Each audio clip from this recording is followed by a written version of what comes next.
Hello everyone, welcome to my channel. আমি দীপান্বিতা চলে এসেছি তোমাদের সবার সাথে একটা নতুন ভিডিও নিয়ে। সো এটা লাস্ট ইয়ারে আমার ভিডিও করা, তো আমি চাইছি তোমাদের সাথে শেয়ার করব, কারণ লাস্ট ইয়ার আমি পয়লা বৈশাখে এখানে গেছিলাম। তো তোমরা পয়লা বৈশাখে বা কোনো স্পেশাল অকেশনে এখানে যেতে পারো। জায়গাটা খুব সুন্দর জায়গা। এটা হচ্ছে শ্রীরামপুর বঙ্গ দরবার সিটিং অ্যারেঞ্জমেন্ট। দোলনাটা দেখো কি দারুণ, জাস্ট এখানে বসে ছবি তুললে সেটা দারুণ লাগবে।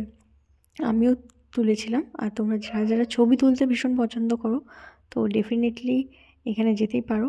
আর রেস্টুরেন্টটাও খুব সুন্দর, রুফটপ ওপরটা। ভেতরে বসার জায়গা আছে, খাবারের জন্য ভেতরে বসতে হয়। তো যেতে না যেতেই ওনারা দরজা খুলে একদম ওয়েলকাম করে নিল। আর এখানকার ফুড কোয়ালিটিও বেশ ভালো, খেয়েই আমি বলছি। তো তোমরা দেখতেও পাবে, আমি অনেক কিছুই অর্ডার করেছি, অনেক কিছু খেয়েছি, সেই ক্লিপগুলো তোমাদের সাথে শেয়ার করব। তবে জায়গাটা খুব সুন্দর একটা জায়গা, এনভায়রনমেন্ট ভীষণ ভালো।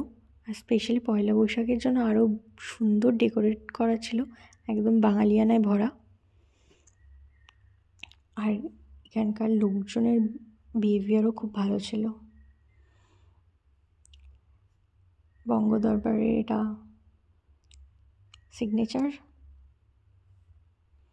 সো এখানে আমি অর্ডার করেছিলাম চিকেন এলাকি, যেটা খেতে বেশ ভালো ছিল। আর জাস্ট ওনারাই সার্ভ করে দিচ্ছেন। তো এখানকার বিহেভিয়ার খুব ভালো ছিল, আর খাবার দাবারও বেশ ভালো ছিল। দেখো এলাকিফটা আমি কাটতে না কাটতে একদম ভেতর থেকে সব বাটার একদম বেরিয়ে এসছে। জাস্ট দেখো কত বাটার, সো মাছ।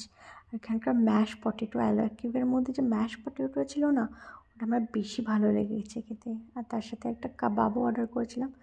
ডেকোরেশনটা জাস্ট দেখো, স্যালাডের প্রিপারেশনটা এত সুন্দর করেছে, এই বিটরুট দিয়ে লাভ করেছে, ওটা আরও বেশি ভালো লেগেছে। আর এই সিজলারটাও লাস্টে অর্ডার করেছিলাম, এটাও খেতে দুর্দান্ত ছিল।